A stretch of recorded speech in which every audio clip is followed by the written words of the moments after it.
महिषासुरमर्दिनी 19வது श्लोकम् तव विमलेन्दु कुलं भदनेन्दु मलं सकलं ननुकूलयते किमु पुरुषो पुरुन्दीमुखी सुमुखी पिरसौ विमुखी क्रियते मम धुमदं शिवनामधयने भवती कृपया किमुत क्रियते जय जय हे महिषासुरमर्दिनि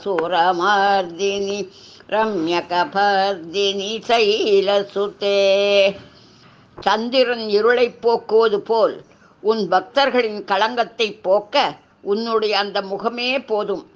இந்திரலோகத்து மாதர்களுக்கு செய்ததை விட குறையாமல் எனக்கும் செய்வாயாக. நானும் சிவம் என்னும் செல்வத்தை நிறைய பெற்றிருக்கிறேன். சந்திரனில் களங்கம் உண்டு. 1000 சந்திர பிரகாசம் உள்ள உன் முகத்தில் களங்கமில்லை. தேவியே வாழிய வாழியவே.